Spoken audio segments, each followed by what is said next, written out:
Hi all, welcome to football arena. World കപ്പിലെ തങ്ങളുടെ രണ്ടാമത്തെ മത്സരത്തിൽ ബ്രസീൽ ഒരു തകർപ്പൻ വിജയം സ്വന്തമാക്കിയിരിക്കുന്നു.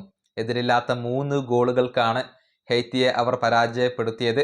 മത്സരത്തിന്റെ ആദ്യ പകുതിയിൽ തന്നെ 3 ഗോളുകൾ നേടിക്കൊണ്ട് ബ്രസീൽ വിജയം ഉറപ്പിച്ചിരുന്നു. രണ്ടാം പകുതിയിൽ ഗോളുകൾ നേടാനായില്ല എന്നുള്ളത് അവരുടെ ആരാധകർക്ക് നിരാശ നൽകുന്ന കാര്യമാണ്. മാത്യൂസ് കുഞ്ഞയും അതുപോലെ തന്നെ വിനീഷ്യസ് ജൂനിയറുമാണ് ഈ മത്സരത്തിൽ ബ്രസീലിന് വേണ്ടി തിളങ്ങിയിട്ടുള്ളത്. മത്സരത്തിന്റെ സ്റ്റാർട്ടിംഗ് 11-ൽ 2 മാറ്റങ്ങൾ ഉണ്ടായിരുന്നു. ഡാനിലോ, മാത്യൂസ് കുഞ്ഞ എന്നിവർ 11-ലേക്ക് വരികയായിരുന്നു. മത്സരത്തിന്റെ തുടക്കത്തിൽ തന്നെ റാഫീഞ്ഞ ഒരു ഗോൾ നേടിയിരുന്നു, പക്ഷെ അത് ഓഫ് സൈഡിൽ കലാശിച്ചു എന്നുള്ളതാണ്. പിന്നീട് 23-ാമത്തെ മിനിറ്റിലാണ് കുഞ്ഞയുടെ ആദ്യ ഗോൾ പിറക്കുന്നത്.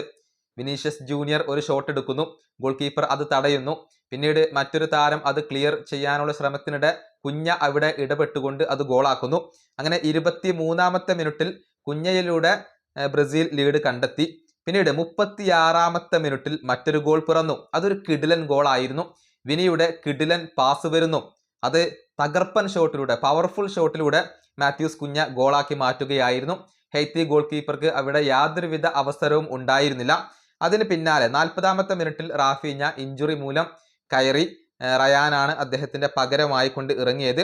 പിന്നീട് ആദ്യ പകുതിയുടെ ഇഞ്ചുറി സമയത്താണ് വിനീഷ്യസ് ജൂനിയറിന്റെ ഗോൾ പിറക്കുന്നത്. ലുക്കാസ് പക്കാറ്റയുടെ മനോഹരമായ ഒരു പാസ് വരുന്നു. അത് വളരെ സുന്ദരമായി കൊണ്ട് വിനീഷ്യസ് ജൂനിയർ ഫിനിഷ് ചെയ്യുന്നു. അങ്ങനെ ആദ്യ പകുതിയിൽ തന്നെ 3 ഗോളുകൾ ബ്രസീൽ സ്വന്തമാക്കുകയായിരുന്നു. 2 ഗോളുകൾ കുഞ്ഞ നേടി, ഒരു ഗോളും ഒരു അസിസ്റ്റും വിനീഷ്യസ് ജൂനിയർ സ്വന്തമാക്കി. മാത്രമല്ല ആദ്യത്തെ ഗോളിന് പിറകിലും വിനിയെ നമുക്ക് കാണാൻ കഴിയും. പിന്നീട് രണ്ടാം പകുതിയിൽ ബ്രസീൽ തന്നെയാണ് ആധിപത്യം പുലർത്തിയത്. പക്ഷേ ഗോളുകൾ അവർക്ക് നേടാൻ കഴിഞ്ഞില്ല. എൻട്രിക്ക് ഒരു ഗോൾ നേടിയിരുന്നു, പക്ഷേ അത് ഓഫ് സൈഡിൽ കലാശിക്കുകയായിരുന്നു. മാത്രമല്ല ഒരുപാട് അവസരങ്ങൾ ബ്രസീലിന് ലഭിച്ചു, അതൊന്നും മുതലെടുക്കാൻ ബ്രസീലിന് കഴിഞ്ഞില്ല.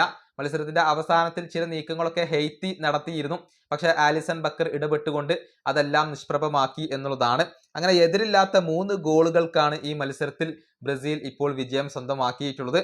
ഗ്രൂപ്പിൽ 1-ാം സ്ഥാനത്ത് ബ്രസീലാണ്. 4 പോയിന്റുകളാണ് ബ്രസീലിന് ഉള്ളത്. അതേസമയം മൊറോക്കോ ഇന്ന് നടന്ന മത്സരത്തിൽ സ്കോട്ട്ലാൻഡിനെ പരാജയപ്പെടുത്തിയിരുന്നു. 4 പോയിന്റുകൾ ഉള്ള മൊറോക്കോ 2-ാം സ്ഥാനത്താണ് ഇപ്പോൾ ഉള്ളത്.